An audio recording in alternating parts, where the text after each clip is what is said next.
As you've seen throughout the month, it has been the unplanned and the unannounced which has been the fulcrum of every milestone in the Occupy movement. Saturday night, as a piece of tape we played earlier showed, when police clashed with protesters in Times Square, an American veteran of the war in Iraq stood up for the people behind the barricades.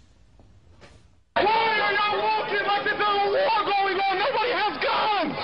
I'm in New York City. I am from New York City, and these cops are hurting people that I fought to protect. There's no reason for this. There's no honor in hurting unarmed civilians, and I won't let it happen. Sergeant Shamar Thomas is a Marine veteran, served 2 tours in Iraq, took part in Fallujah in the second battle. Comes from a military family. Both his parents are veterans. His father served in Afghanistan, his mother in Iraq. It's an honor to have you here, sir. Thank you. I appreciate it. Why'd you go to Times Square Saturday night, particularly wearing your medals and your uniform? I initially went to the protest on October 5th, and I saw the police brutality, and it made me want to get involved even more to, the understanding that, we have young men and women out here who are trying to inspire, change. And so why wouldn't I want to be a part of that? So that's, my goal in life is to inspire a generation, Well, obviously, because as I suggested, this was not, it was not Sergeant Thomas night on the schedule, and yet it sort of became that.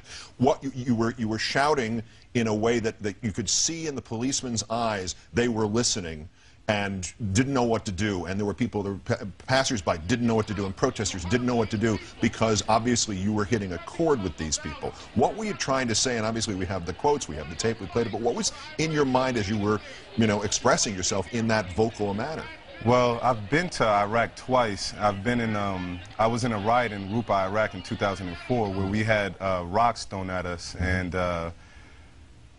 after the rocks were thrown, we didn't go beating up people and arresting people. You know what I mean? We kind of treated it with a level of humility. You know what I mean? And to have the cops beating, I saw a cop punching a woman in the face.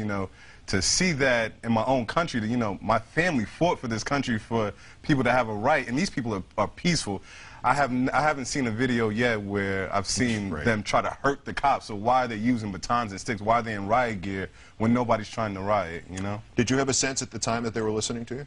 Oh, I know for sure they were listening to me. I have no doubt in my mind that they were listening to me. I had the fire in my gut, so to speak. Like they knew what I meant.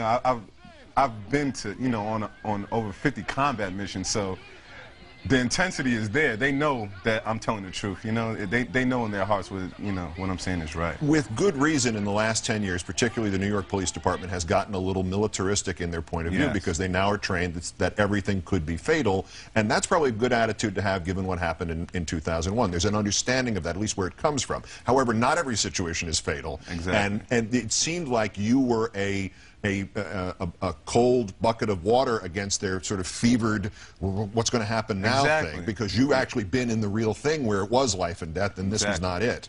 And that was what you're trying to get to them? It's a time and place for things, It wasn't, when the situation arises where the crowd starts getting frantic, that's when it's time to say, you know what, the crowd is getting frantic.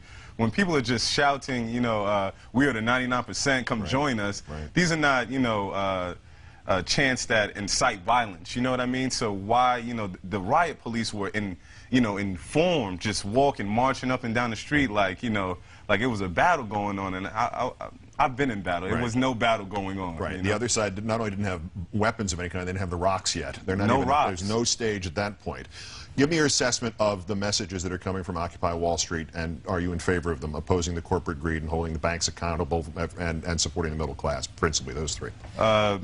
I support everybody's view. I tell people all the time that I'm not a part of any political party. I'm not a part of any group or anything like that. I'm an American citizen. Okay, so then what does this mean to you? What this means to me is that this is our time in our generation to change the greed that is in America. Like both of my parents did 20 plus years in the military, and they have to find jobs now.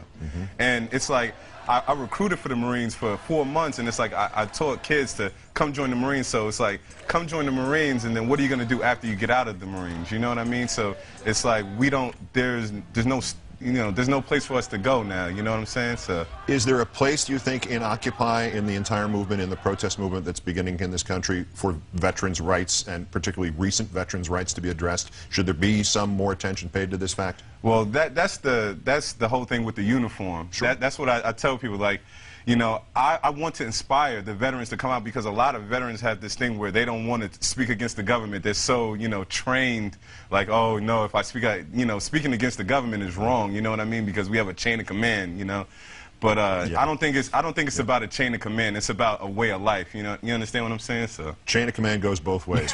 Sergeant Shamar Thomas, U.S. Marine Corps, whose mother, father, grandfather, and great-grandfather also served this country through Iraq and Afghanistan and Vietnam and World War II. Yes. Great thanks to you for your service, to them for their service, and spectacular work on Saturday night. Thank you. And thanks for coming in here this evening. Thank you. Having accelerated and expanded faster than any other protest group in American history, Occupy Wall Street now addresses the prospect of maybe developing demands and goals and strategies like one suggested last week here by Tom Hayden. Mass, nonviolent arrests followed by each protester arrested demanding a jury trial, gumming up the system. Who better to follow up on that idea than Tom Hayden himself? He's next. This is Countdown.